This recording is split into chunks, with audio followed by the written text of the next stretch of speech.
The Bones and Bobbins podcast is now on Patreon. Would you like access to bonus episodes, digital extras, exclusive merch, and more? Join us over in the Curiosity Shop at patreon.com/Bones and Bobbins. Your generous support helps make the show happen and will also earn you our very eternal gratitude and entry into our private Patreon-only Facebook group. Where all kinds of fun happens. It's true, and there are so many additional bonus episodes, so if you have run out of content, go join us. Get all of the back episodes. You will be delighted. I promise. Indeed. And if you aren't, well, you probably weren't delighted by us anyway. We're pretty delightful, though. No, it's true. It's true.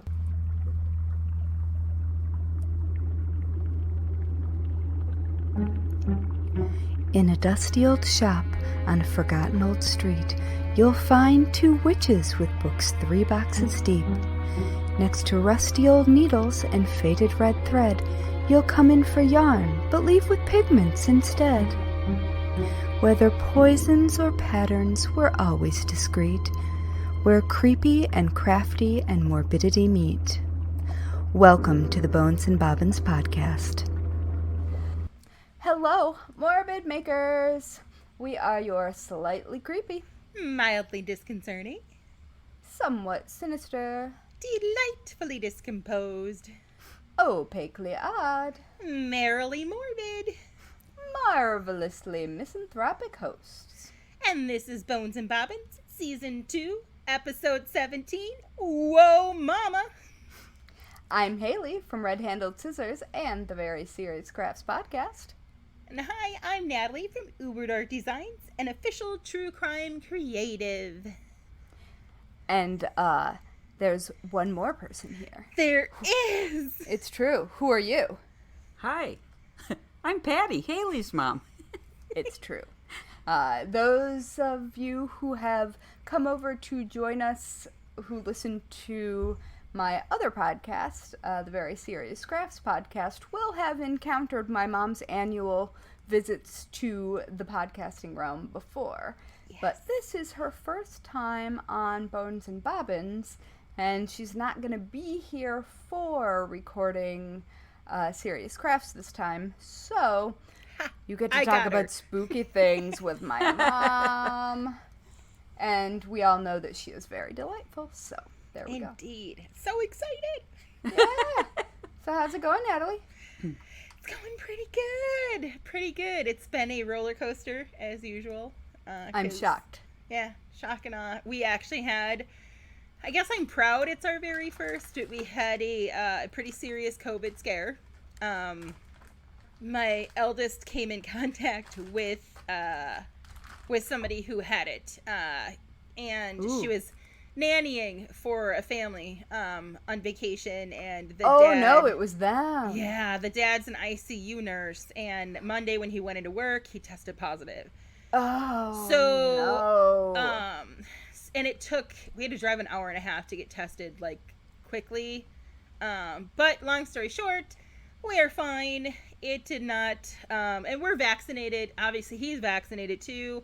Also, Delta doesn't give a shit if you're vaccinated or not. So, I mean, turns out you can still get it. It doesn't care. But she, and she was so upset too because she's like, Mom, she's like, I changed my mask, midway through the day. She's like, she's constantly changing her mask. She follows everything.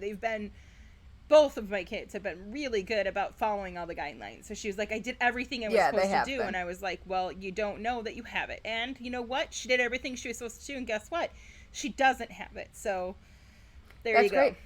Excellent. That's really good. Yeah, So, we are hoping that the small amount of going out that we have done while my mom's been here will not result in anything exciting. I mean, we're also all vaccinated, so hopefully if we do come down with anything, it will not be dramatic, but...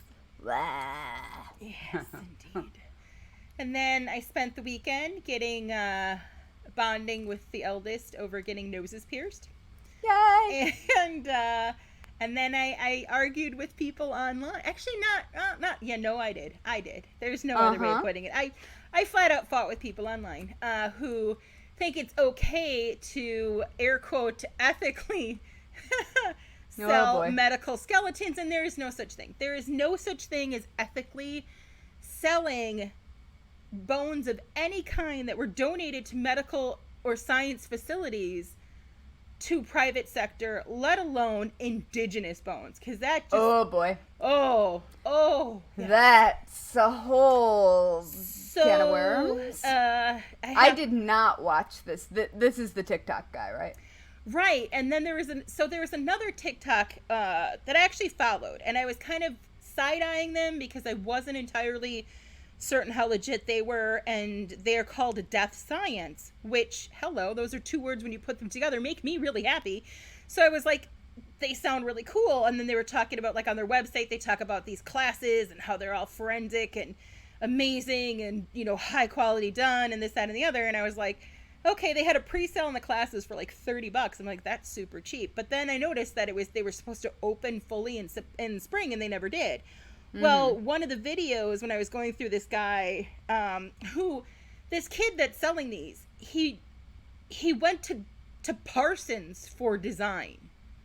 Like, there's nothing in his background that makes him even remotely qualified to be in the position that he's in. I mean, presumably he did figure drawing as part of art school. Right, which is proportions. I mean, I'm not saying that it's a good idea. I don't know how that qualifies you or gives you the right to have the, and I quote, largest spine collection in the United States in his home. Why? I don't know. And listen, I'm a person with a fully articulated teaching skeleton, but it's not a real one. Right. Although I am going to say, for the record, if, say, an Oddfellows skeleton came up for sale, would I buy it? Yeah. Yeah, and there's ways. There are some, but so this Death Science. But I would also look into it. Right, where and it came from. Have it repatriated if need be, because that's what you do when you when you are a decent human. So I noticed a video with the Death Science guy and this guy. Like, he was on the Bones Dude site, like TikTok. And I made a comment. I was like, huh. And I tagged them and I was like, not a good choice for a collab there, dude. And I like unfollowed them on TikTok. And then I went to their TikTok and I was like, dude, explain this to me. And he was like, well, so would you be mad at the documentary people that filmed Joe, you know, the whole Tiger Joe dude? Or, you know, are you going to get mad at him because he abused the tigers and they filmed it? And I was like, you literally market yourself as being like educators of death science. Like, you can't claim ignorance on this thing. Like, so then he was like, well, you know, if you want to have an actual conversation, you know, you can email. I'm like, we're having an actual conversation now. I have nothing to hide. So he stopped responding to me and I was like, you are slimy too, sir. Like, no. Yeah, there, for context, Ma, there's a kid, I mean, I guess he's a kid. He's a kid compared to any of us. He's like in his 20s, I think, still. So yeah. That's a kid to me. He has a TikTok channel, which, like I was telling you earlier, is short videos, and he sells and collects human remains. Oh. And does so in a way that is very sketchy. I mean, almost all sales of human remains are sketchy. There are relatively few, and there are a few examples, but there are relatively few that are not sketchy when privately owned. Right. So is it legal? I mean, that's the thing, is it's highly unregulated, and I really, like, I'm fired up, and I hope we can do that episode. State law specific. Well, yeah, and he even admits, and it matters how old they are. Yeah, he admits in a couple of them that, you know, it's unregulated, or that they came from poor caste families in India, and don't say that. That is seriously. If you are trying to not come off as a scumbag, I'm just saying. Seriously. And then somebody was like, oh, white guy, you know, and then he starts speaking Thai, and he's like, I'm not white. He's like, I'm from Thailand. We're like, Yeah, it's still bad. Like, it doesn't matter what color you are. You're selling a human Sami skull for $2,500 on your website. Like, and you're not selling, if that person donated their bones to medical or science, how is it, getting put in a case in somebody's personal home, medical or science? Yeah. Yeah, although I would argue that because it is illegal for you to willfully have your own skeleton articulated and given to your family, Right, which is like, silly. you can't do that. And there's a decent number of people out there who would be like, yeah, put something ridiculous in the eye sockets of my skull. It'll be great. I want it bedazzled, and I want my femurs dipped in glitter. Absolutely not. World of no. I know, but no glitter. I find that to be absurd as far as the trade is concerned. Right. I mean, it's a very weird thing. I think in New York there's an age limit. Like, I think it's not dissimilar to firearms in Nevada. Why do I know about this? Where if they are older than like 1900, I think they can be sold as antiques and not firearms. Okay, that's all the more reason they should be in the hands of scientists. Like, I don't disagree. I mean, and there's only like 20,000 bodies a year that are donated to medicine or science. That is not a lot when you talk about all the facilities, and there's restrictions on it too. Like, yeah, like I mean, there's specific issues like with Krippewelten too. Yeah. Where I think we talked about that drama when we were talking about Body World. Yeah. But So I really just hope that this kid gets canceled and it's funny because his entire business. Isn't he already getting canceled? I mean, yeah, but no. I mean, he's still there. He hasn't. His account hasn't gone anywhere. His website's still selling bones. There's one. Everybody on his website, staff-wise, is all from Parsons. They're all just design kids, and then there's the feds are gonna step in at some point. Their photos are on there. The only one that doesn't have a photo on there is the only position that would have any kind of authority in terms of, archaeological background or anything to do, like, with, bones at all. And even they don't want their photo on there. So, hopefully, I really hope that this death science schmoo listens too, because it is hard enough, and I say this as a family member of a brutally murdered human, that it is a hard enough, I don't want to say industry, more like genre, to navigate to begin with in a respectful manner. Yeah, the ethics are real difficult.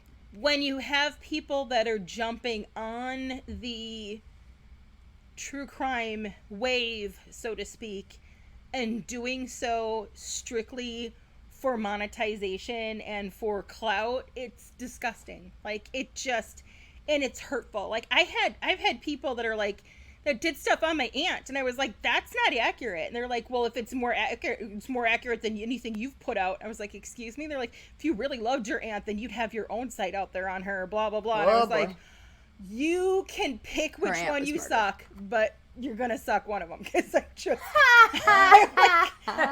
just cannot. Like, who says that? But they're real bold. So it's hard enough for people that want to genuinely help in the industry. Like, there's so many people I know that would love to be, armchair sleuths, help, like, the murder squad, and get into forensics and things like that deeper. So to have classes podcast that are accessible to people is amazing, but not if it's going to be done by some schmoo that thinks it's cool to go shoot, video on some 20-something-year-old kid that has the world's or the U.S.'s largest spine collection in his sweet pad. You know, that is a very strange thing. Like, it's a weird flex. it is a really weird flex. And, I mean, as people who are creepy, we are that kind of creepy. But there's a difference between fascination and respect for the humanity of a specimen versus I am doing this to be famous. Right. And, like, I could see if it was animal spines, because that's the most popular set of bones that you come across. Yeah. With an animal carcass is its spine. Totally makes sense. But humans, it's just so weird.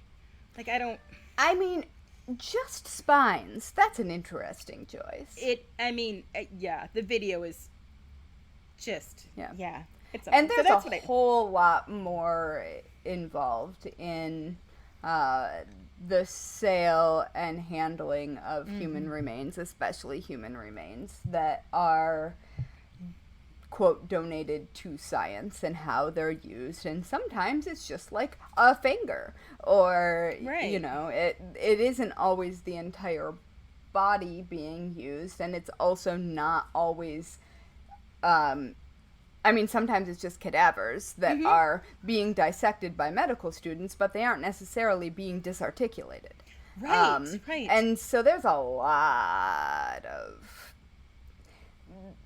a lot of interesting questions for, like, when your medical school doesn't need one more skeleton. Right. So that was my weekend, getting stuff pierced and yelling at people on the internet. Sounds about right. I tried real hard, and then I couldn't. I haven't watched any of his TikToks because I was fairly certain that I would start a fight. I'd have your back, girl. Not that you need it because you got that BDE, but I would have you. I would have you. Yeah, I was going to be scary quiet at him and decided that I probably had better things to spend my time on, like hanging out with my mom, who I haven't seen in almost 2 years. Yes. It's true. Yes, who is in New York, even though it is a bad idea to travel right now. Couldn't wait any longer. I know. It So was what already have you guys planned. Well, we walked down the waterfront on the East River, and my husband has a new office area that's right at the end of a pier that is directly in front of the Statue of Liberty. So we went there to watch the sunset and to a famous key lime pie place. Oh, yes. Nice. That was delicious. Yeah. And walked the Brooklyn Bridge. Mostly we've just ordered a lot of food and watched a lot of Schitt's Creek. We have. You know what? That sounds completely delightful. I got hooked on Ted Lasso. I have not seen any of it, but I keep hearing good things. Will I like it or hate it? I am totally enamored. All right. He is now one of my top 5, not even top 10, top 5 characters in a series ever. Like, I would wife him in a heartbeat.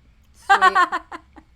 It has that same delightful positivity that Schitt's Creek has.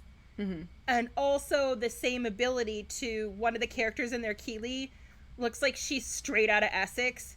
Like, and you at first glance, you expect her to be, like, ditzy and catty and just daft. And she is smart and sweet. She uplifts the other women. Like, it zigs when you expect it to zag. So it's really cool.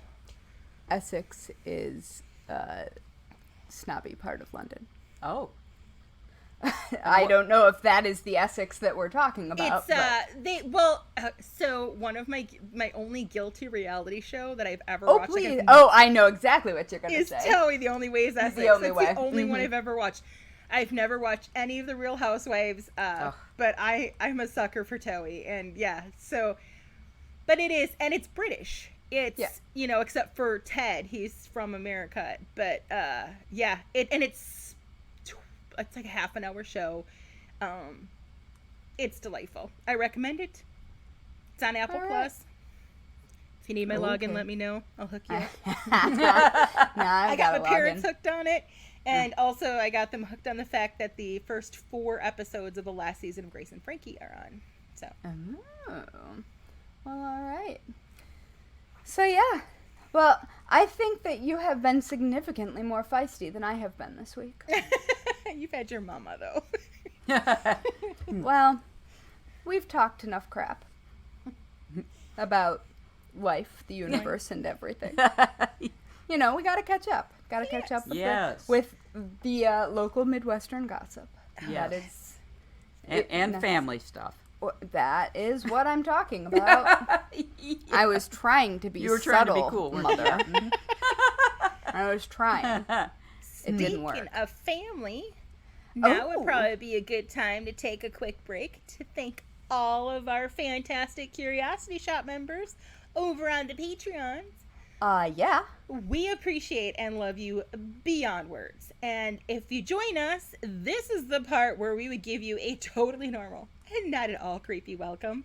And now that the summer's winding down and deadlines are getting closer to being done, we are working on some more fun things coming your way. In the meantime, we do have all kinds of stuff. Back catalog. Yes. So many things. Including next week, where we talk out of the mouth of moms, old wives' tales, and other motherly advice. It's true. It's gonna be...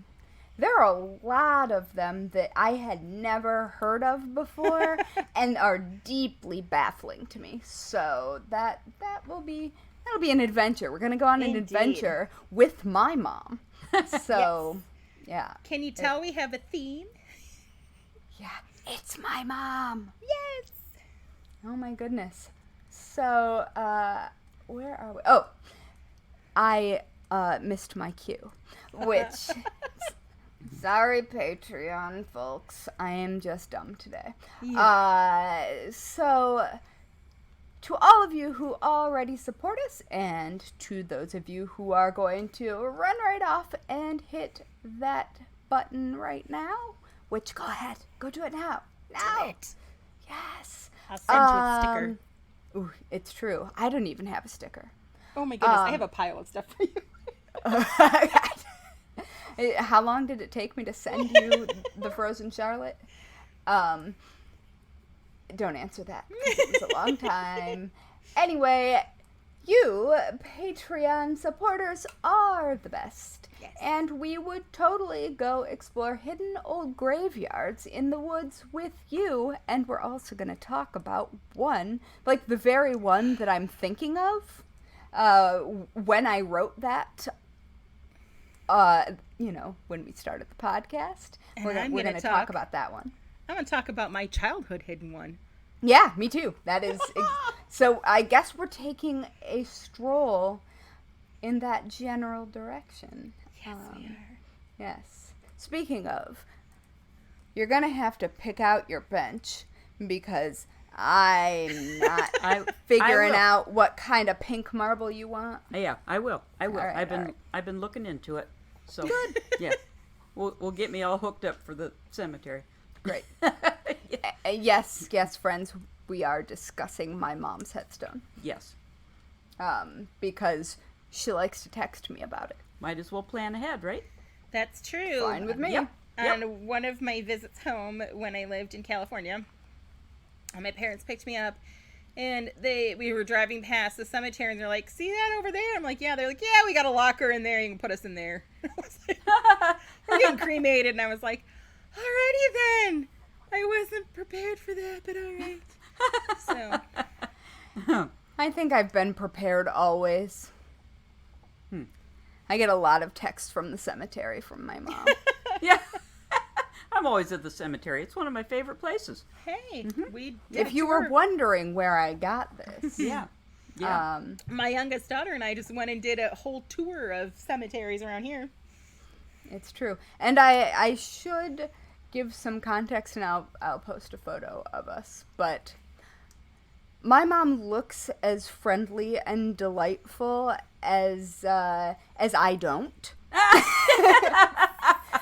And so it is kind of hilarious whenever we show up anywhere together that is creepy, because I look like I ought to be there and she does not. And then she says something hilariously creepy to someone standing nearby. And we have a blast. It's true. Yes. We have not been to any catacombs or crypts this time. Not this summer. No. No. Maybe, Alas. Maybe Halloween. Unless we get too many sickies out there again. We already have too many. All right. Maybe next year. Well, we'll see. Anyway, so do you want to talk about ghost stories? Yes. Maybe some UFOs? Absolutely. All right. Well, as I have mentioned many times on this podcast, there is a specific strain of spooky that runs matrilineally, there we go, Wow. in my family. And the women in my family tend to all have it. And it's the reason that I see all the ghosts, and my mom does too. And so, And UFOs. well, yes, we both have a UFO story too. So we decided that instead of diving deep into a subject of seriousness, that we would just tell ghost stories, but real ones. And so we're all gonna do that. Yay. Yay. Yeah. So, do you want to start, Natalie, or do you want one of us to start? I'm open. I have one big story that kind of. So yeah. Well, tell us. Well, there you go. My mom has decided. Huh. She hath spoken. Okay, so You need If your face over here, Mother. I gotta see your face. We can't So- hear you. if you grew up around the Menominee Falls, Germantown area in Wisconsin, you have heard at least one tale of Mary Booth. In fact, you've probably heard like several tales. I have heard of Mary Booth. There were like various tales of who she was and various tales of instances from someone or their brother's best friend's cousin's dog experienced. It happens. In fact, I have my own. But before I dive into that, I'm going to read from the Book of Haunted Wisconsin by Michael Harris. Ooh. Ooh. So it is the story that is documented as to, I think, the origin of where the spooky has begun. But I know that there's The legend, old- perhaps? the legend. There we go. The birth of the legend. Words are hard. In fact, guess. there's past printings of like the Germantown High School yearbook that have like Legend of Mary in them. Fun. Okay, so here we go. Yes. The weather was warm for the last day of December. Wispy strands of fog clung to the gently rolling fields of southeastern Wisconsin as the thermometer hovered near 30 degrees. Ooh. At the end of a long paved road near Germantown, Tom Walton and his family prepared to celebrate New Year's Day in their 140-year-old farmhouse. The clock struck midnight. Family members and several guests toasted each other for success and happiness in the coming 12 months, but as Tom later said, the evening had not been all cheerful. There had been a tinge of something sinister. Uh-oh. Something almost evil intruding upon the celebration. Oh, The whole no. evening had been very strange. Small things happened at first. The house suddenly cooled for no apparent reason. A candle burned much faster than its twin sitting nearby. The television set lost power without explanation. And then, outside the wide living room window, she appeared. Oh, did she? An old woman dressed in a rough black dress staring in at the assembled family and guests. Before Tom could react, she was gone. Who was she, that vague, dark phantom staring in at the startled assemblage? Woo!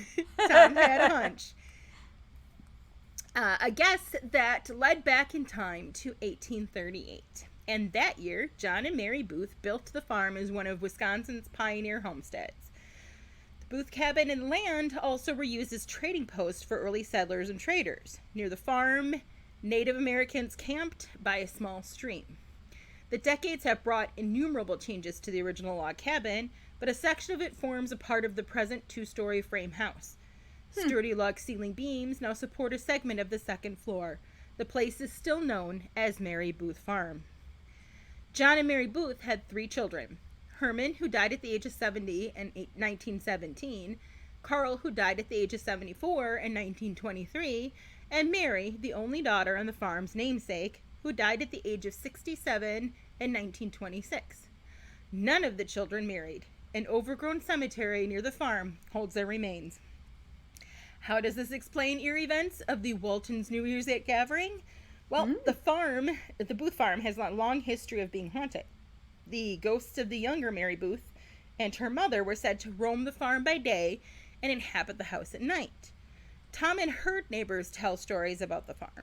When Walt and his family moved there, they didn't place much faith in these tales until that night about 4 years later. It was then that Walton changed his mind.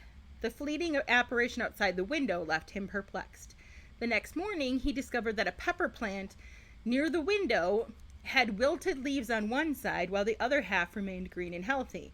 Although how is green and healthy in December in Wisconsin, I'm not sure. So I kind of call that into question. It was inside, right? No, it was planted. Oh, maybe it was on the inside. I don't know. Or it was planted close to the house. It's still Wisconsin. That's true. Well, that's true. It is Wisconsin. I like Michigan.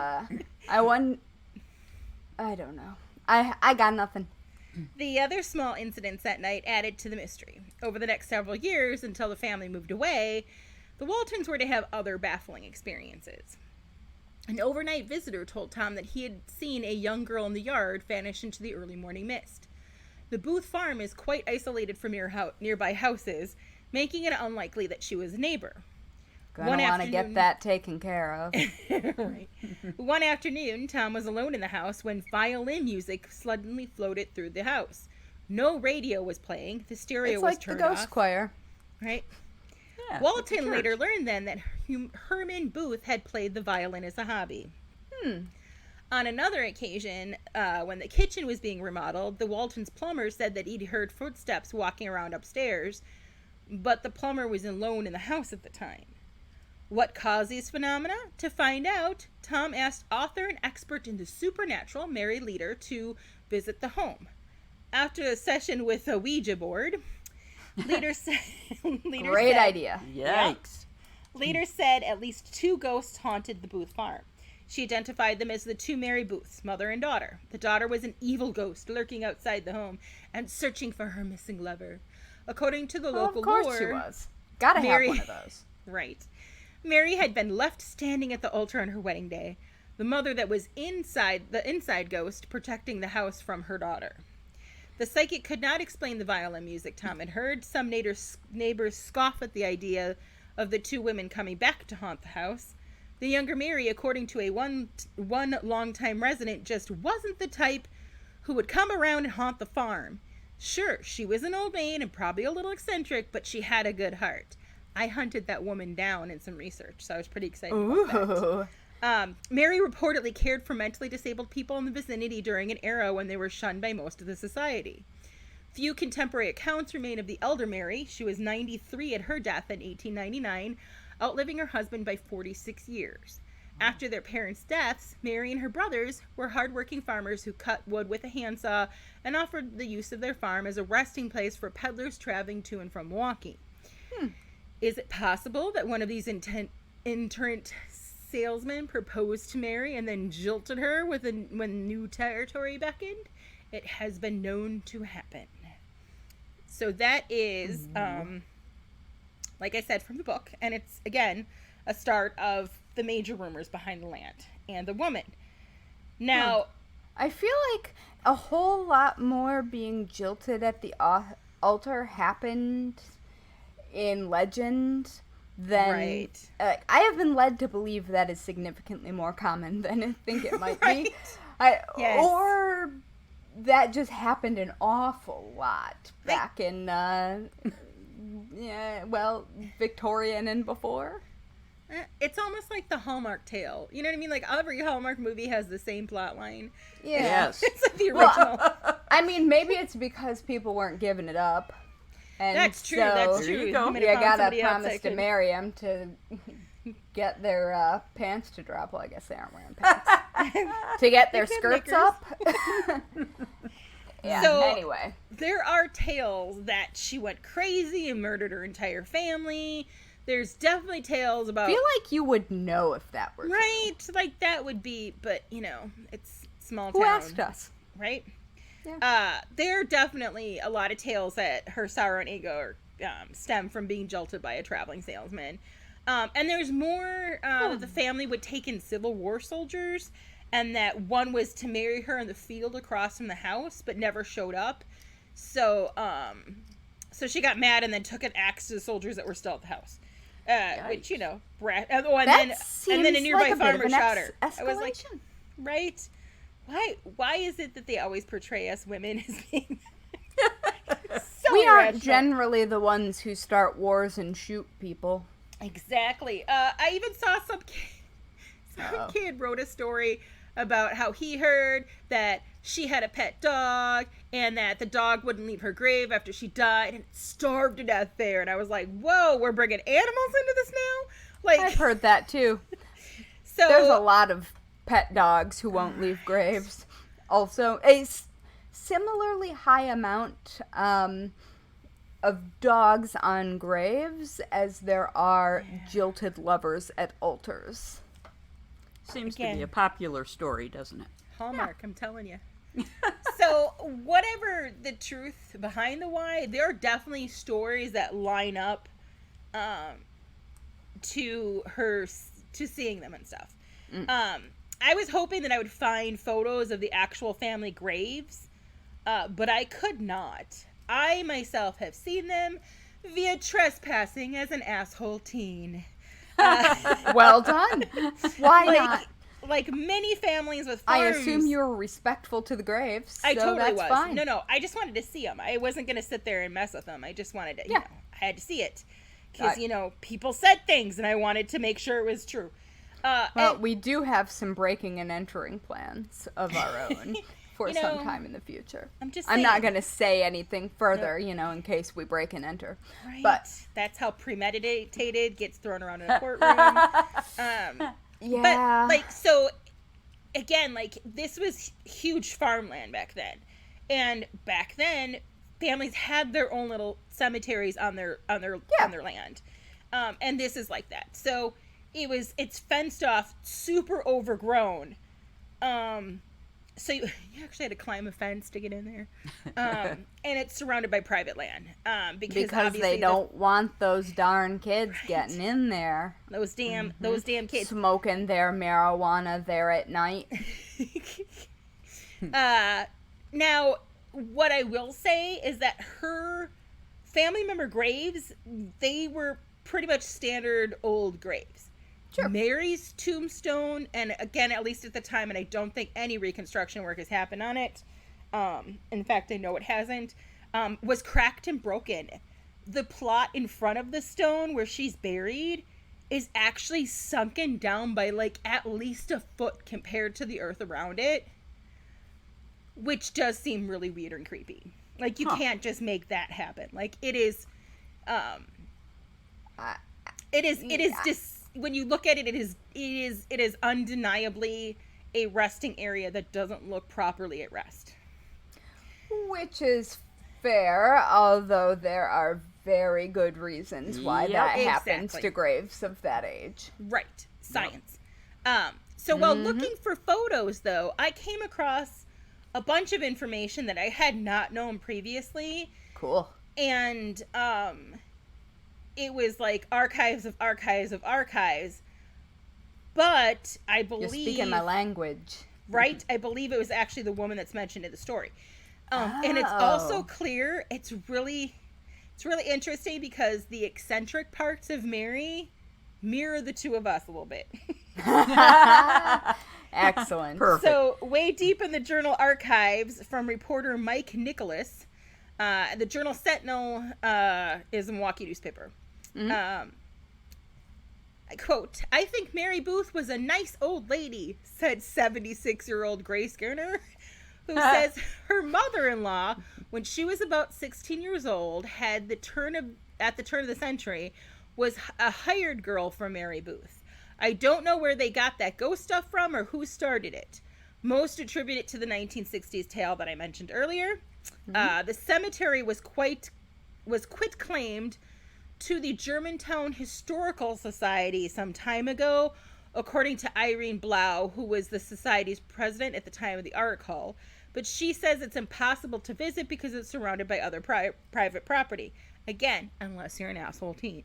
What we know of it comes largely from the lovely Grace.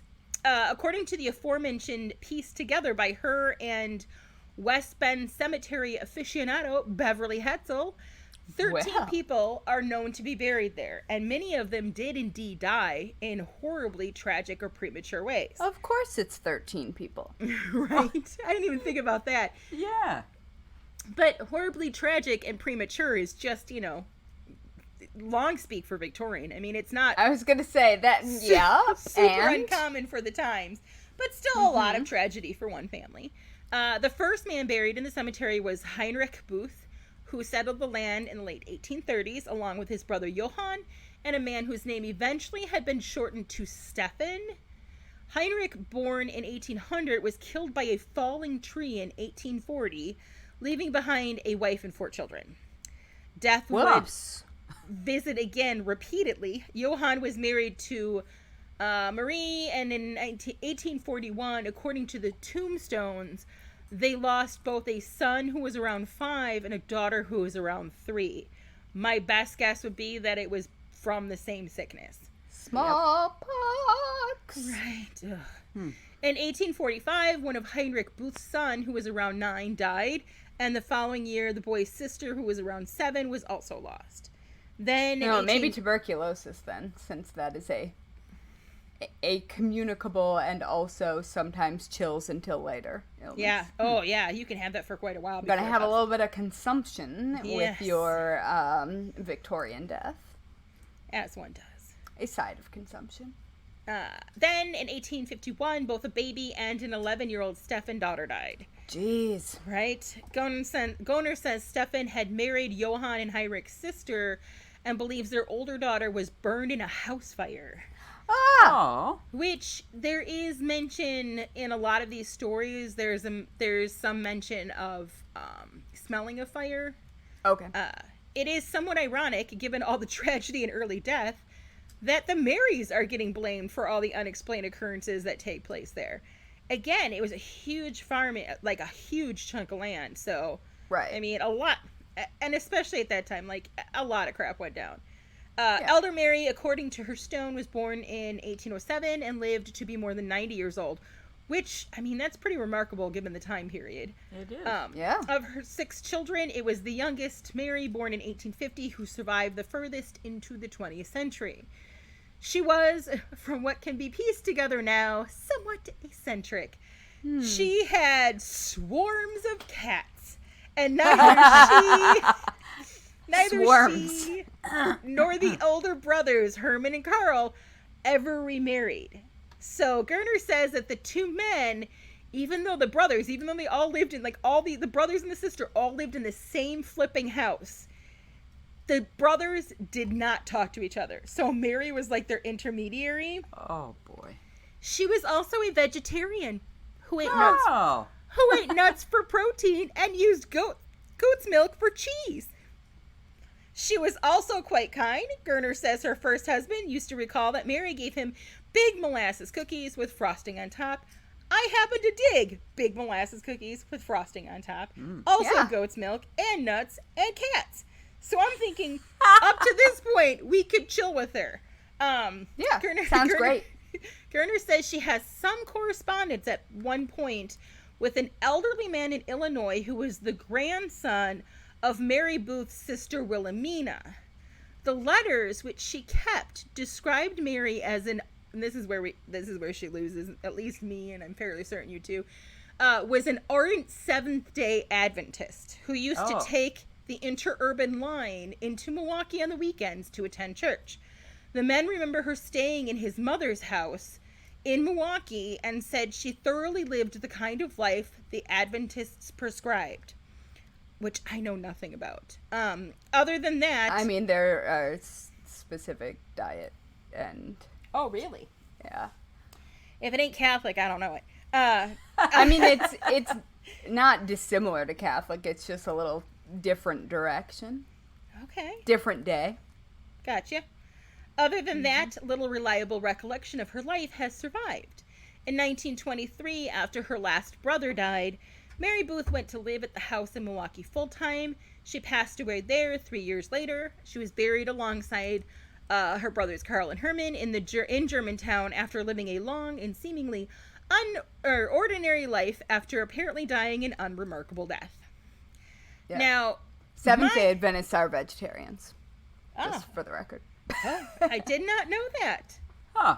That's I don't know why interesting. I did, but I have just confirmed it. That's the first time I've ever heard that. Now, I know that my parents still, even though goodness. Well, the only time I'd step foot in the Catholic Church was on Christmas Eve for the kids' mass with my kids. But I haven't been to church since the current plague has swept over. But they will still remind me every Lenten season, it's Friday, so don't eat your meat. Okay, Mom. So my first time hearing about Mary was when I was a freshman in high school. Mm-hmm. My Catholic bestie Right. and I got our first real jobs together at the local Italian restaurant, which is still there, still owned by the same family. Everything looks We have one of those. tastes exactly the same, and it makes my heart super flipping happy. I will say they have the best pizza in the entire town, and while their Italian is probably not the best Italian known to man, it is still my favorite because of just all the fondness of this place. That is completely reasonable. So, anyhoozle, we were working there like one Saturday night, and the owner's son, Sammy, who was a year older than us, came storming in the back door looking like ill. And his bestie came in flying behind him, just as pale, but super hyped up. They had just gotten back from Mary Booth Lane. A group had gone, and, it was allegedly the anniversary of Mary's death. From best I can remember, there was 5 or 6 carfuls of people that piled down that road. Like you do. Parked in the field across from the house. Ironically, the closest side street there is named Lover's Lane. Just for fun. Right. Being dumb kids, the son, Sammy, drove his souped up pickup up the yard to get a better look. But people live there, live people. So they called the cops. Cops came out, which they're very used to doing, told them all disperse, be on their way. Go away. The ghost So- doesn't want to hang out with you. Right, leave these poor people alone. So they pile in their cars. The cops drive off when they see everybody piling back in. And as people scatter to get back in their cars, a few were waiting with their doors open because there was a girl standing in the field, not budging. And Right. it took them a long time for them to realize exactly that no one knew who she was or how she got there. So they tried, a couple guys got out and started walking over to her because she wasn't responding to anything. She was just staring at them. And as they got closer, she turned and walked into the field and completely freaking disappeared. Whoa. Like you do. Right? She noped up out of there. She was like, no. So Bestie and I did Like, come on, I was going to scare these guys and the cops got to show up. Right? Yeah, right. You're harshing my ghost buzz. Yeah. I Bestie would and be mad. we did what any two gals who were all about the supernatural do. We totally begged them to take us with them next weekend. Right. I was going to say, you got in the car immediately? They would not. But we tried. fine. So the next weekend rolls around. We get in the car and we start heading out there. Just as we turn down the lane, Sammy was driving again, but he was driving a car because we weren't in the pickup truck. Right. He turns the car around and hightails it out of there, and he just kept saying, "Nope, I've seen her once. I don't want to see her again." And he was super shaken, and that's a young woman. That's got to be one of the kids. That can't be Mary, right? But there is a lot. I mean, there's a lot of the woman in the field, and she was in white. She wasn't in black. And here's the thing: the family is very definitely they're Italian, and ethnically there is a machismo with Italian men. Sure. So to see him visibly shaken, we didn't push it. We were there's not a doubt in my mind that he saw what he saw. Oh yeah. There's just no doubt. No, so, you can tell right.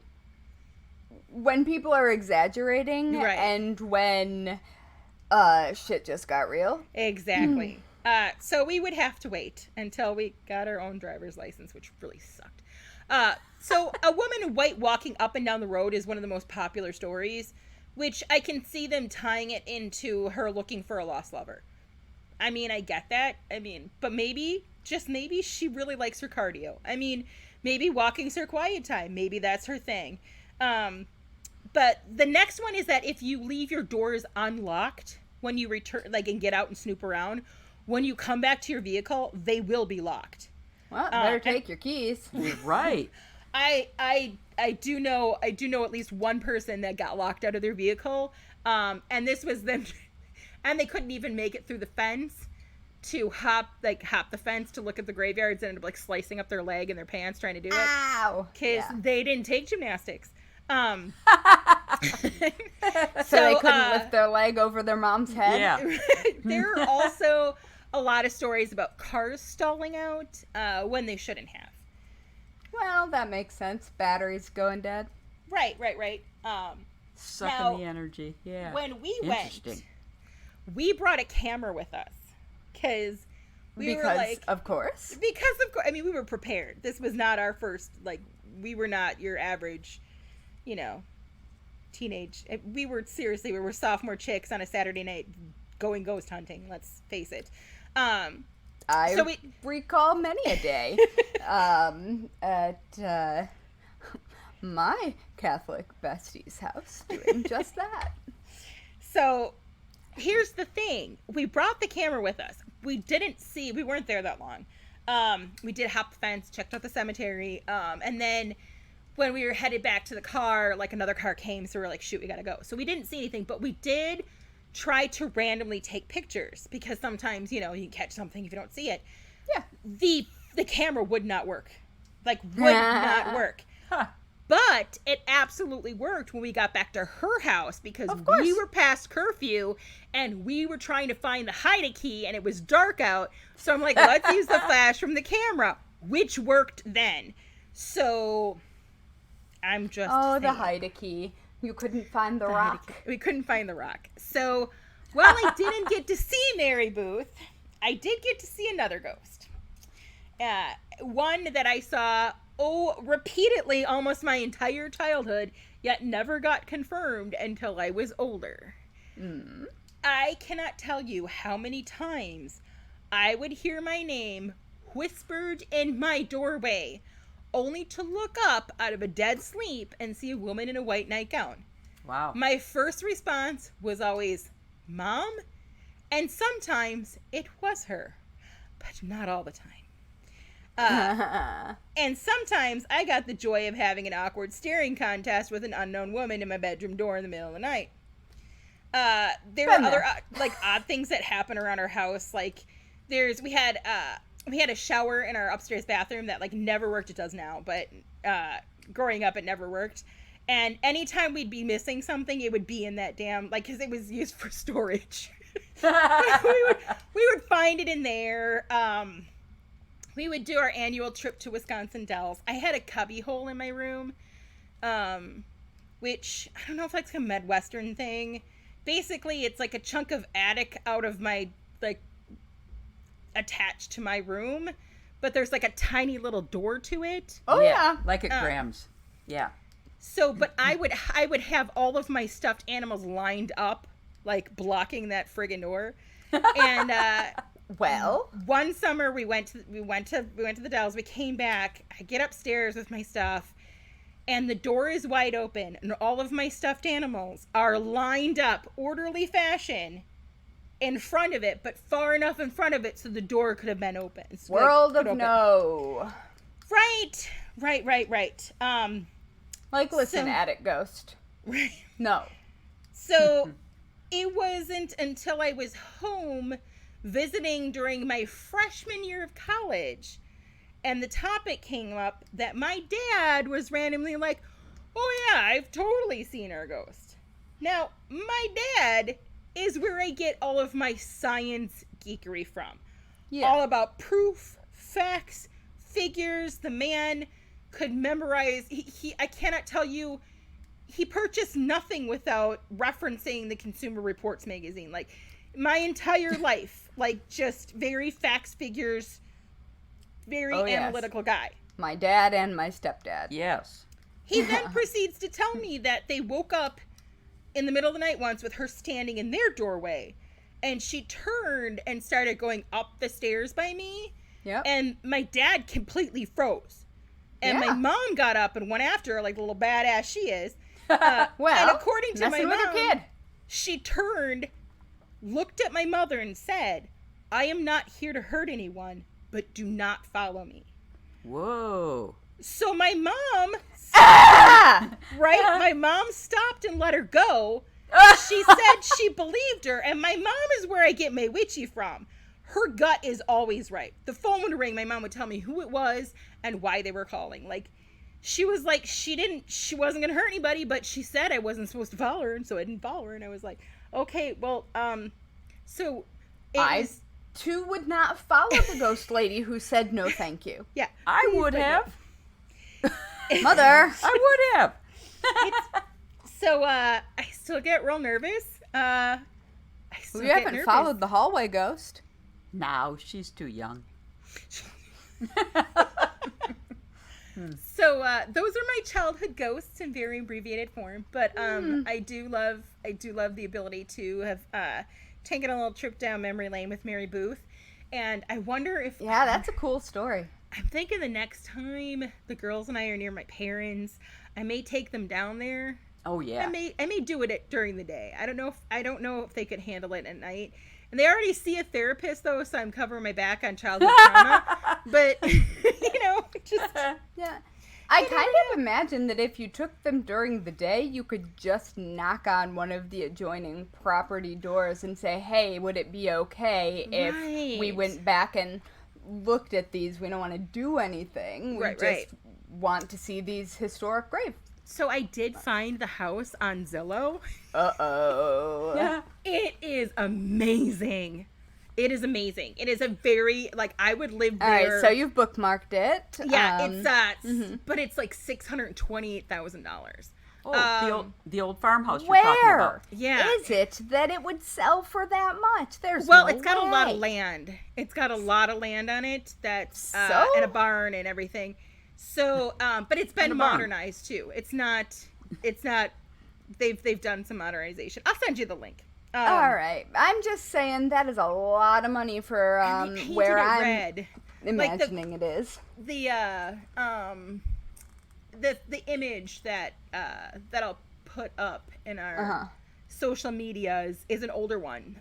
They painted and stuff since then, and at first I was like, oh, I shouldn't post it, but I'm like, everybody knows where it's at, so it's not like it's not like it's not It's fine. right. People aren't gonna. I don't think people are gonna go up there. You never know.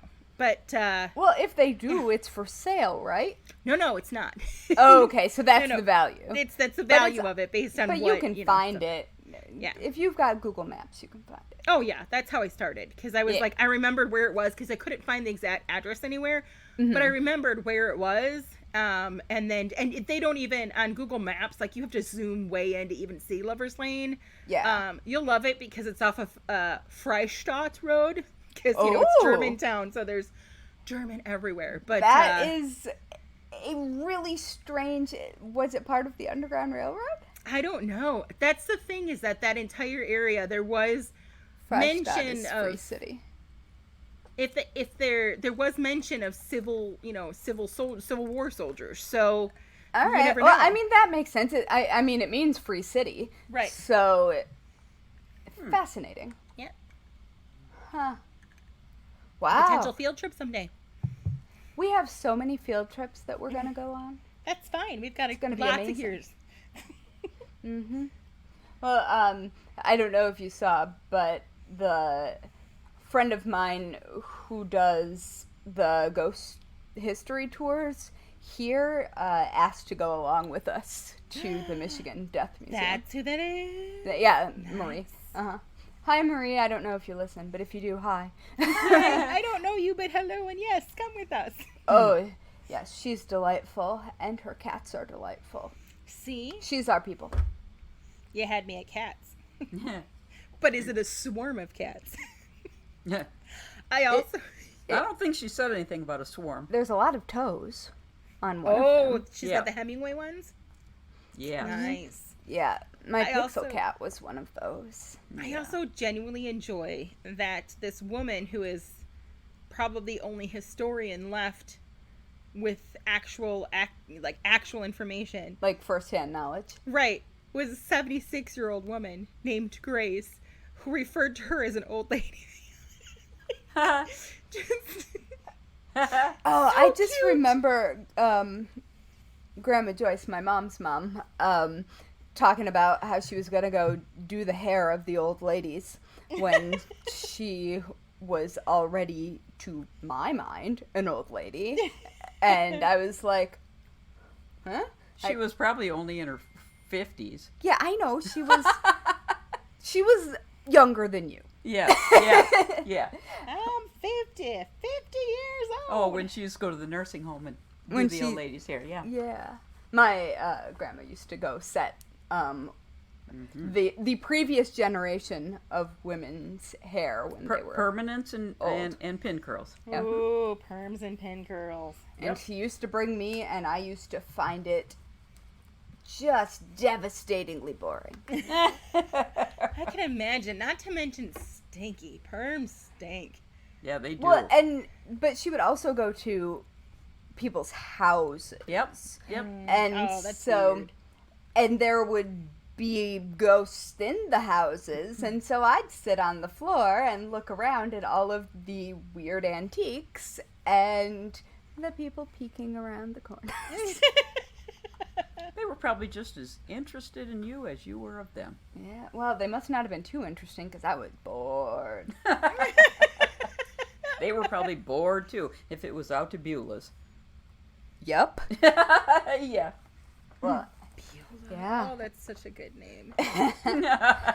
well, we definitely have some stories of our own. Yay! Most of you who have been listening for a while already know my bad idea breaking and entering ghost story. Yeah. I was hoping that you knew about that. You and Emily? Yeah. Yeah. That was a terrible idea. Oh, that basement was creepy. But we actually have, in the house that I mostly grew up in, there is a ghost that looks just like me that hangs Oh. out. Yeah, that hangs out in the hallway where all the bedrooms are. And she's still there. She has always been there. She is. I see her regularly. She continues to be there. Yep. But yeah, I don't know. Did she start looking older when I started looking older? Nope. She looks just like young Haley. Yeah. And she stands at the end of the hallway by your bedroom. Yep. And then she will turn and go into your bedroom. Yeah, I know. She came from my closet. Yeah, but many times I see her at the other end of the hallway peeking out at me in the living room. Oh, that's where I see her most of the time. Out of the corner of my eye. Mm-hmm. I almost never see her going anywhere. I usually see her in the hallway, usually closer to the living room. Yep, that's it. Yep, just the hallway and peeking out or going into your bedroom. Yeah. And for the record, my room is probably 10 degrees colder than the rest of the house. And it still is. That's helpful in, Midwestern summer. It is. Not when you are It is. twig-shaped and cold all the time. Oh, that's true. That's true. Which is I have not much my more meat on my bones. Yeah, it is not my current life, but at the time I was. Well, that's because you had too much stuff piled around the radiators too. I was trying to block my lines of vision to the closet and the door. Well, which I can completely understand. See, there's a scientific answer to it too. Why your bedroom was cooler. I am well aware. Okay. It still is. But it still is, and there aren't things piled up around I was the going to say, radiator. it hasn't changed. No. So I can open that door in the middle of summer, and it's still 10 degrees cooler than the rest of the house. Did we know where she came from? No, because the people who lived there before we moved in, they had atrocious color sense as far as paint was concerned. Yeah. Neon green. In almost every room. Yeah. The people that had my parents' house before they bought it had kitchen cabinets that were, I kid you not, blaze orange. Wow. My dad has them down in his workshop now, but I don't know. Yeah. Most of the rooms were that bright green. Almost all of them were neon green. Like that 70s olive, like no, like fluorescent, like highlighter. Yeah, not quite highlighter, but moving in that direction. They were like spring green, like like a almost little more chartreuse? Minty than this. Yeah. Oh, why? But, why? Except for my bedroom, and it was almost fluorescent blue. Do you remember that bright blue color? Yeah. Mm-hmm. Yeah. Yep. And then you painted my bedroom pink, and I hate pink. I love pink. And so now my bedroom, because it is largely unchanged, but I also put up many things on the walls when I was a teenager. Of course. It's baby pink with green, with all kinds of gobs of poster putty spots. Mm-hmm. Well, but also from when the paint came off. For where we've pulled the poster putty off. Oh yeah. Yeah, or the shiny stars on your ceiling. Those are still up there. I have those. Yeah. Oh. Is the dark stars? Yeah. Yes. Is the black crepe veil stuff still on the ceiling? No. We took that down a long time ago when Riley moved in there for a couple of years. Did I take it down? You did when you were home. Mm-hmm. Oh, when I took down when the you and Jeremy massive flag. Went through stuff. Yeah. Okay. Yep. Oh, there's that really, really, really old Victorian suit that is in that closet that came from Fred's mom's mom. Yeah. It's probably still hanging there. Well, and it's my favorite ugly yellow. But I don't think that's where the ghost came from, because the ghost was there before that. Was there before you hung the suit in there. Yeah. So we have no idea. Although once when I had a sleepover, and I can't remember if I told this story, but I had an old computer that I knew how to program with with BASIC, so if you happen to be as old as I am and played with BASIC, you will know what I'm talking about. Yep. But I I programmed it to type at random intervals and scared the crap out of everybody at my slumber party. I didn't need to do that. I just needed to whip out my speak and spell. Oh my gosh! Ah! I think they were all possessed. See, also, my Teddy Ruxpin. Oh, yeah, I never had one of those. But oof, my speak and spell? Spell murder. Spell kill. What? Whoa. Oh, yeah, my speak and spell was also very creepy. Yeah. Yeah. No. I don't think I'd allow one of those nowadays. It's still in the basement, probably. Oh, it might be, yeah. Nah, I think we sold it at one of the garage sales. Thank goodness. I think. Good. But you got a basement full of Cabbage Patch Kids. All boxed up with their shoes and socks on and their hair done. I know. I walk down and there they all are looking at me. Yeah, I have a lot of those. I am not a doll person, but I was very much a Cabbage Patch Kids person for most of my childhood, and boy, do I have a lot of them. Probably. I would say Strawberry Shortcake Kid. 25-ish.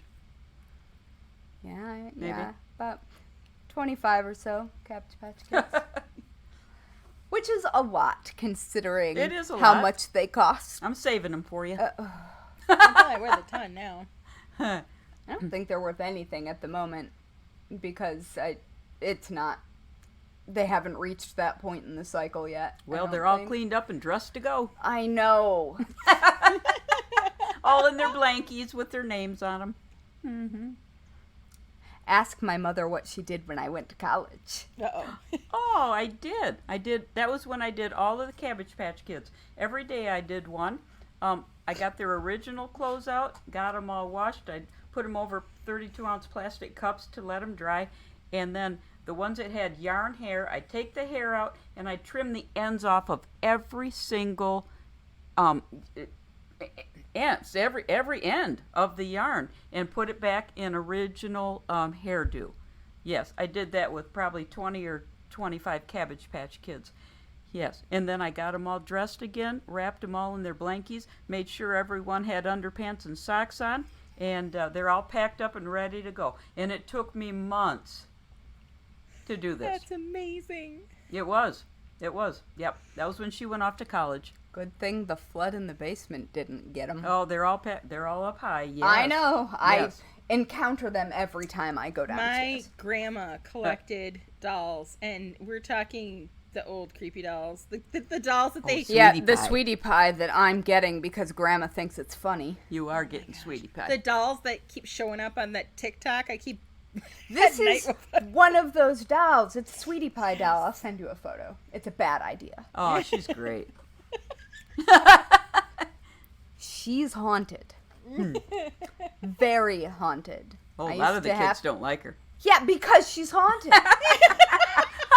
I used to have to make Grandma remove it from the bedroom that I would sleep in and put it in the other room. Well, you're getting her. I know I'm getting her. You're getting all the fun stuff. I'm... She's terrifying.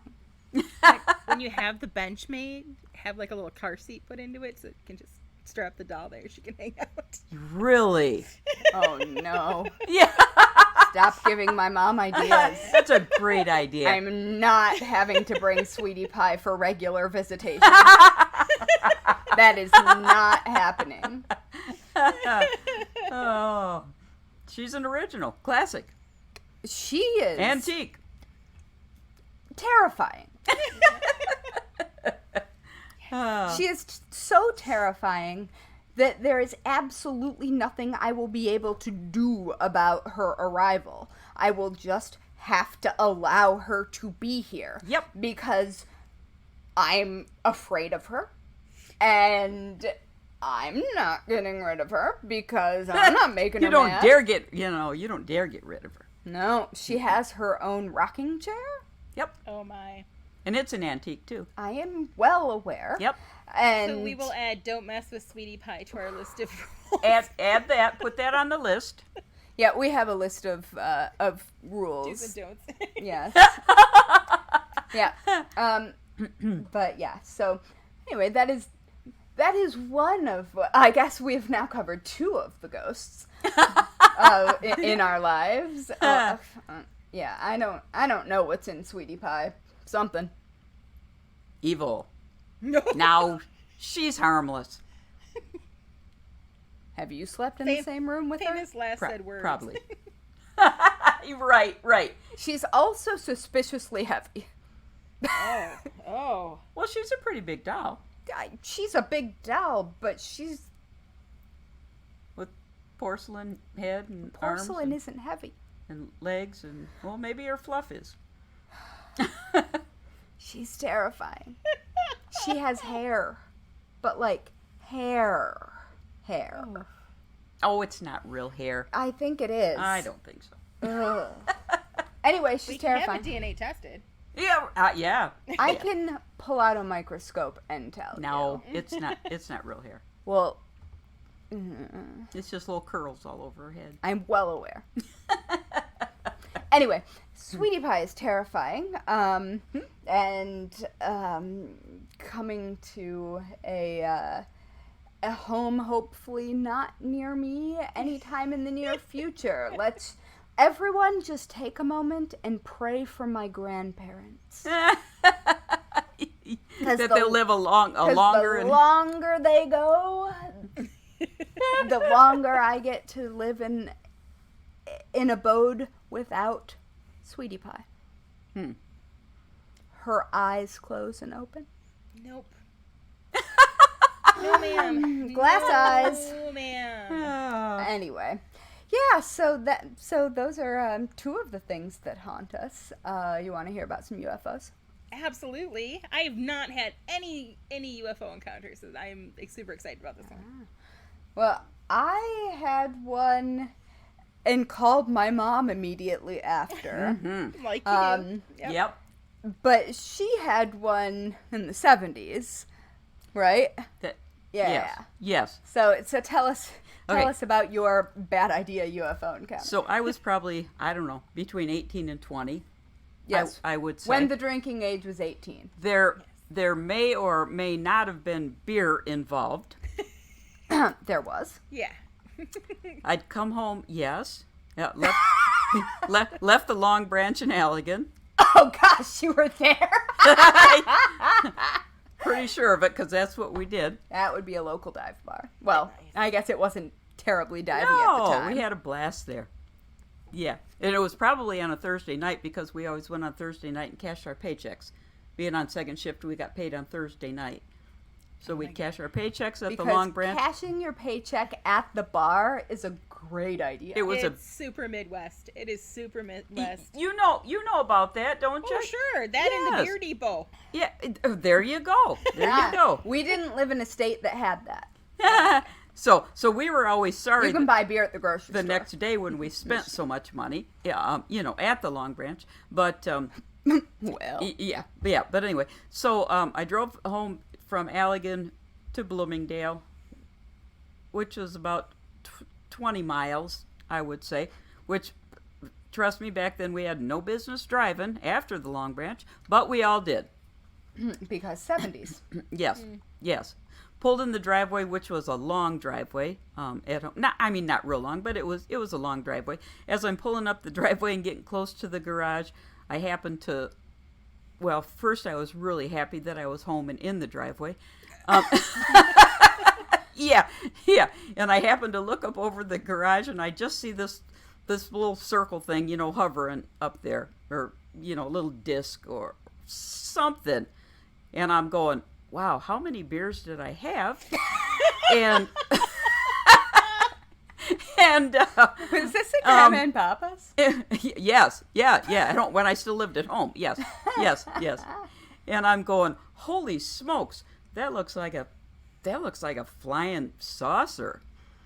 And things don't usually make me too nervous, but the longer I sat there, the more nervous I got. And I thought, how am I going to get from here to the back door of the house? Which is not very far. It's not real far. It's just a little jaunt down the sidewalk. But it was like that thing was just staring at me. And, yeah. So finally I thought, all right, I got to get my nerve up and get out of this vehicle and get to the house. And so finally I shut the vehicle off, turned the radio off, got out, or was getting out. And as I looked up, that thing did a zip, zip, zip, zip, and took off like I mean, it was gone in a second. And I was sort of shaky, thinking that that I was perhaps drunk, and that was a that was a flying saucer. And the things that go through your mind, like, golly, is he going to suck me up, or I you know think what? both of those things could exist at the same time. Well, evidently they did. Yeah. I'd like to think that if you remember and have the thought, how many beers did I have, that you at least had enough sobriety to know what was going on. You weren't that drunk. No, because, I mean, clearly I had driven home. You know, probably shouldn't have, but, you know, I had driven home. So, no, I definitely had my wits about me. But, man, I remember getting in the house and closing that door behind me and looking out the one end kitchen window there. Boy, I stared at the sky for I don't know how long. You know, waiting to see if that darn thing was coming back for me. Yeah. And now I think, well, gee, that'd be interesting. But at the time I was a little nervous. Well, I'm not gonna lie, I probably would have peed my pants. Like, I'd have stayed in the car, I'd have hid underneath something, and I'm like, nope. Yeah. Not gonna do it. Yeah. So that was my experience. Yeah, with the UFO. Yeah, mine. You know the movie Independence Day. Ooh. Yeah. When you're looking at the sky and all of a sudden the mothership that is as wide as you can see just sort of drifts into vision. Yes. Mm-hmm. That's what I saw. Yeah, so I was on the Brooklyn Heights Promenade, which overlooks Lower Manhattan and is right next to the Brooklyn Bridge. And I was just taking a walk because it's in my neighborhood. And I was walking facing the Brooklyn Bridge. And I was just looking at the bridge because the bridge is pretty. Mm-hmm. And just minding my own business, probably listening to, I don't know, something on headphones, whatever. And this is probably 10 years ago. Oh, it's been a while, yes. Yeah. Wasn't long after you and Jeremy moved here, I think. All right, so maybe 13 years ago. I don't know.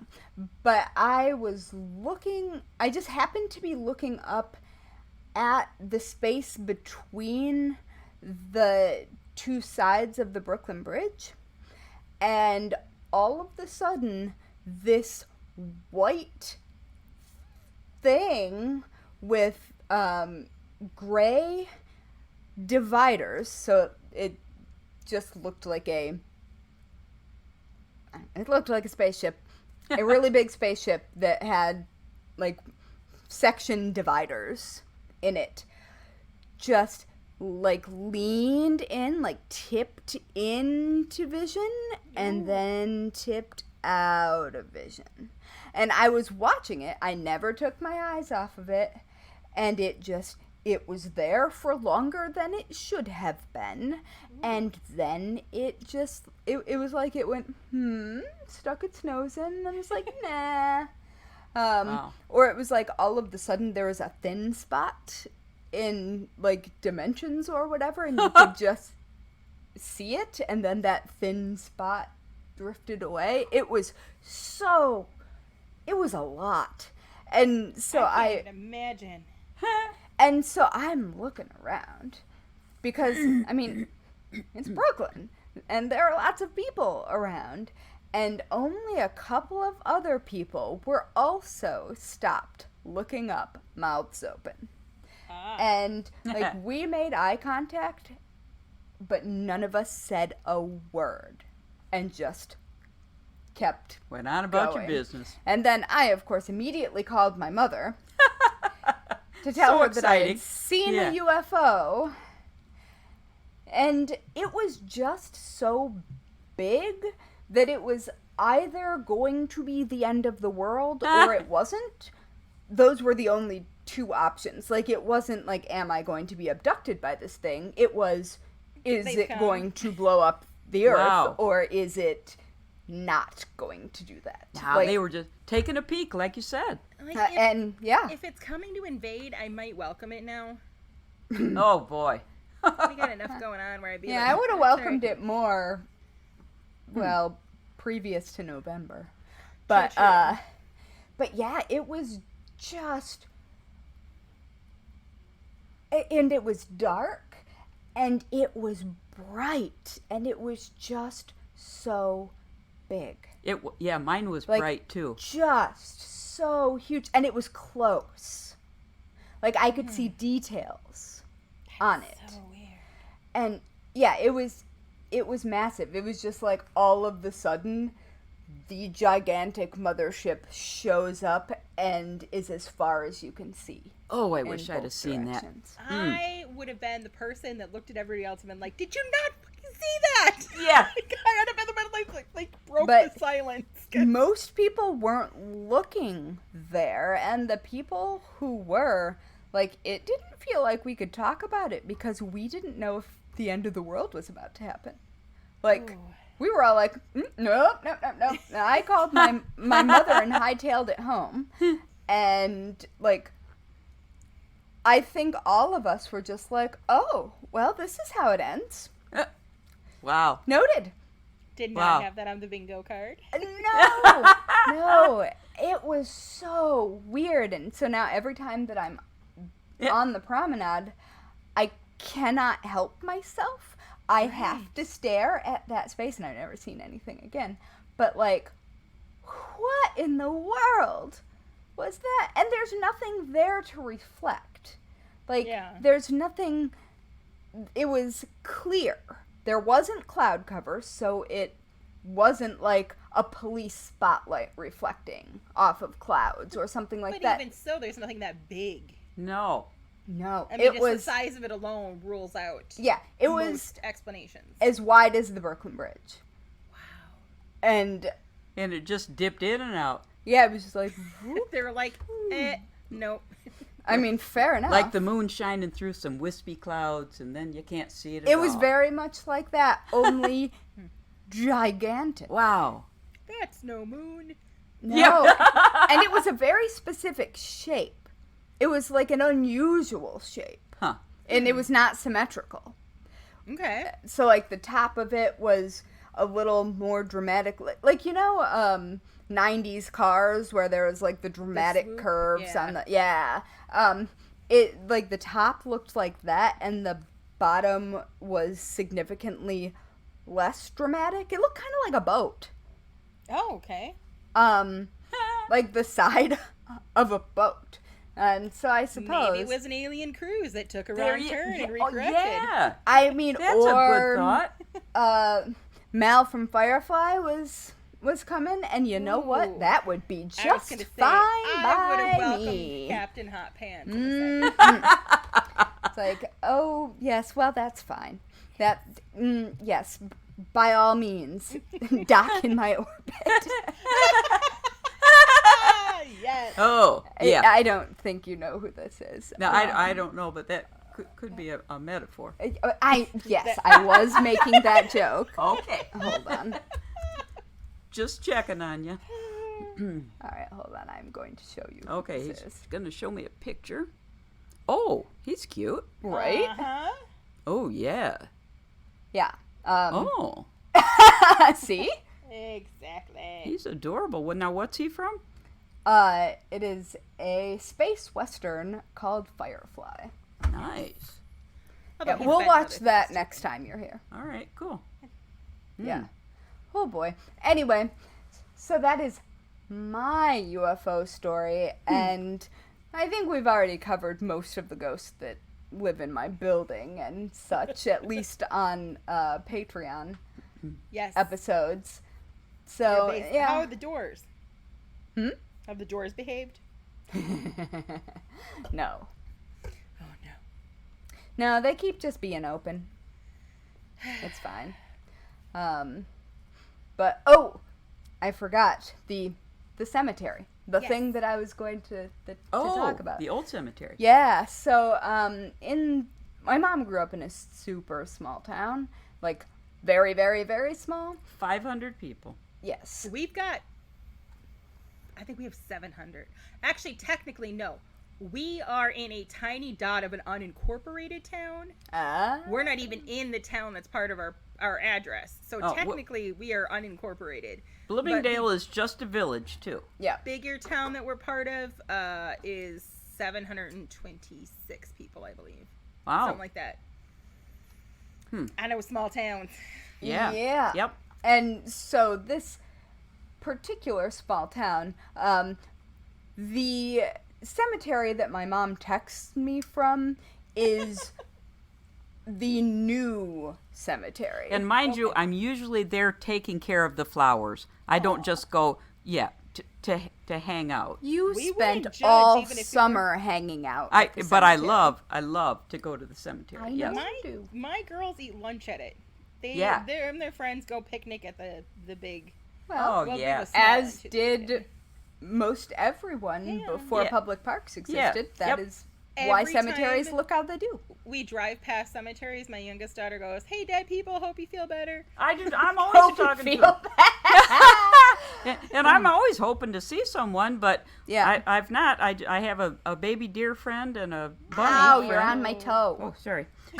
That comes to visit with me and chews off the geranium buds and but nope, no visitors yet. Well, a little bit through a wooded area on the other side of the current cemetery is the old cemetery from when the railroad used to run through town. And I have spent more time than is necessary over there during many a Memorial Day celebration wherein I was done with the saluting and the firing of blanks. And the humans. Yep. Well, it was Yes. it was more people were in that parade than were in the town and all the other towns combined. It's a big deal on Memorial Day. Yeah, It's for reasons. small town celebrations, man. Oh, and we all go back there. Everybody that grew up there, we go back Yeah. there. The number of times I have Memorial Day. accidentally ended up in Bloomingdale, Michigan on Memorial Day is kind of out of control. But anyway, so I would go wander in the graveyard because, spooky goth teenager needs to wander in the old part of the graveyard. Of course. And there are definitely, graveyards aren't usually haunted, but because this is near railroads, I think that was involved in some way, but there are a couple of soldiers who I would see. There's a woman who's probably younger than I am now, but at the time she was not, with Gibson girl hair and a wasp waist corset. Nice. Love that. Yeah. Yeah, she just wanders. She wasn't interested in my existence. I was vaguely interested in hers. But yeah, I think there are a couple of little kids who I peek out. imagine. Because that's little- the little old ones. part. Yeah. Mm-hmm. Yeah. And They like break my not scary kids, just No, but just little kids. Just in little general. kids. Like, Yep. when we did Yeah. our cemetery tour to help update Find a Grave, just the little ones break my heart. Yes. yeah. And there Just- are quite Ooh. a few Especially families with many. in the old cemetery I part. So can't- many. I understand that children were looked at differently and Yeah, because times were many of them difficult, but didn't survive. but I can't imagine what that would have. Nope. Nope. Me either. No, and I mean, I guess maybe if everyone else was also going through that around you, maybe you felt less alone because it wasn't this taboo thing. It was a thing that happened, and so therefore nobody was tiptoeing around it. I hope that that's true. I hope so too. Which is sad because now there's so many women that go through like miscarriages, and I've had friends that have had stillborns. I have a friend who, during the birthing process, like just a freak hiccup, she ended up swallowing meconium, and it just but it's so anything with women's bodies is just so taboo that we don't talk about it, and it's sad because I can't imagine when my children were born. I looked at my parents and I said, just so you know, if anybody ever hurts them, there will be no I'm calling the police. There will be, hi, Mom and Dad, I'm covered in blood and in jail. Because I can't imagine. Nope, I'm right there with you. It's hard. You know, you go through so much, and then I mean, almost all of this was illness. Like, illnesses that vaccines now prevent. Which is... And then watching them be sick and die like that. And you can't do... The worst thing as a parent, I think, is when your child is hurting and you cannot fix it. Well, and probably also at least one of the parents is going to die. Right. If your whole family has the thing. Oh, absolutely. But yeah, so there are a bunch... but even if you don't see anything, there's little kid giggles. Which giggles are good if they're happy. It is. Yes. It's not. It is creepy because it's a dark cemetery surrounded by woods-ish, and it's very old. But it also, the laughs aren't sinister. No, they're little kids, and they're little kids who are, unfortunately, playing peekaboo with you from behind headstones. But But at least they're giggling. Right. Yeah. That noise is a good noise. Yeah. Yes. But there are a couple, and I don't remember all of them terribly well because it was a while ago, and also I think that there are some things that are too much for you to remember, especially if you are looking at the headstones and doing the math on the ages and stuff like that. You kind of compartmentalize that and shove that to the bottom of the drawer. But yeah, those two kids, and I think they were a boy and a girl, and they were young. The boy was younger. But they would always be there and always stick their heads out and look and giggle and then disappear again. And I don't know. I think maybe the woman was their mom. Oh. That is the impression that I got. I don't know. The soldiers... So she's probably watching out for them. The soldiers weren't connected to them. But their mom was young, so I assumed that something they got all... her too. Yep. Yeah. But... Well, and that's the thing is that... So, while cemeteries aren't typically haunted, they're on top of land that was something before. You know, or close enough to something that was before. I mean, everything... There's so much land that has seen so many things before they became prefab houses, or even just like woods that are still woods now, but were once trails or camping spots, or Oh, of course, and hiding spots for indigenous people trying to escape. North America was very populated. Well before Europeans brought smallpox to everyone. They're nonsense. Colonialism and smallpox. And violence and pillaging and rape. Yeah. Because that is what white men like to bring places. It turns out. So here's my idea. The next time we see one of those ships, we're like, come get the old white guys. All the cis old white guys. Take them with you. Do with what you want. Yes, come get your friend. come get your friend before he gets hurt. Yeah. Yes. Oh my goodness. Anyway, there are many, many additional stories that we could tell, but we should probably wait to tell them for next time. when my mom is here, including a really creepy, several things: laundry chute, attic, Ooh. and upstairs, and part of the basement of hear me out. Our great grandma, Next or my time- great grandma. Next time we have a good old fashioned online slumber party with our Patreon members, Oh, and yes. we all talk about ghost stories in our lives. Oh, Love it. Let's fun. do it. Yes. All right. So speaking of death, guess what dear. time it is? It is time Oh, for crap! the I didn't think of one. Weekly worst worst way way to die. Do you want me to go first then if you didn't think of one? No, I know Okay. what mine is. All right. What is yours? Biting black flies. What? Oh. Um, Flied to Oh, death? oh.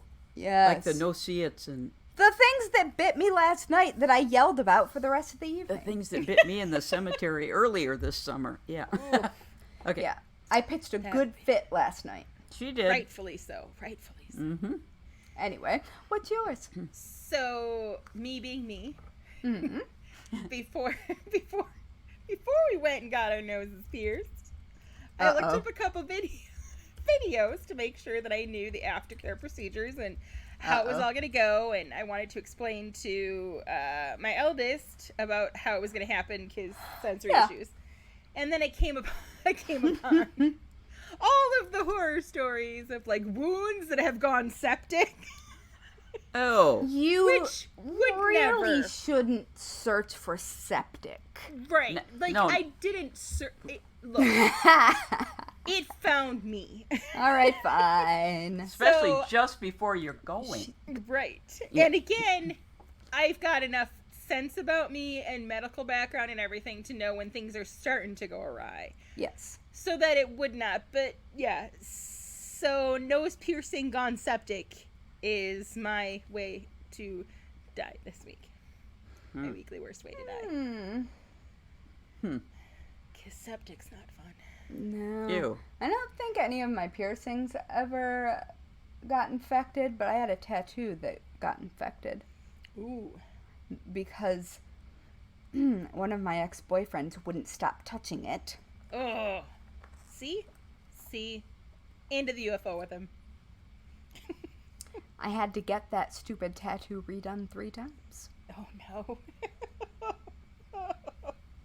no. Marcus. Oh, yeah. Because he always grabbed my arm to steer me through things. Yep. Yeah. I'm still thinking about the sepsis going through your body. Yeah. Ew. I know. I Sorry know. about that. And it goes fast. Ew. I know. So, hey, do you want to be spooky internet friends? I bet you do now.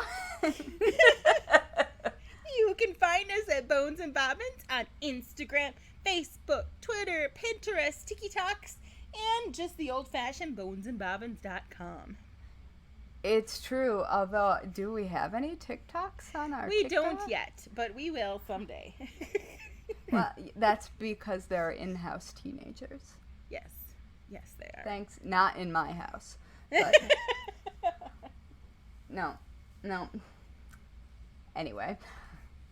And also, when you're done following us on things that may or may not currently exist, oh my goodness, Mom, I just saw the side of your headphone out of the corner of my eye, and it was just on the side of the screen, and I thought it was the kitchen ghost standing there. Wow. Speaking of ghosts, Well, The kitchen ghost was apparently upset you did not discuss it. there sorry, you kitchen go. ghost.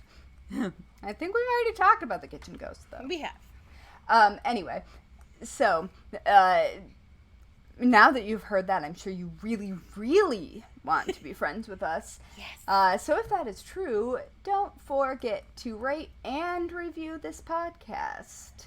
And if you don't like it, just don't. Yeah, That's you don't- fine. Yeah. It's cool. Yeah, it's fine. But if you do, definitely do. Because it pleases the internet gremlins, and that's how we show up in recommendations so that other morbid souls can find us. Bring forth the morbid souls! Whee! And on that note, let us leave you with some advice that you should never, ever forget. Lock your doors. Which way am I going to do it this time? Creepy little kid, I think. And don't run with scissors.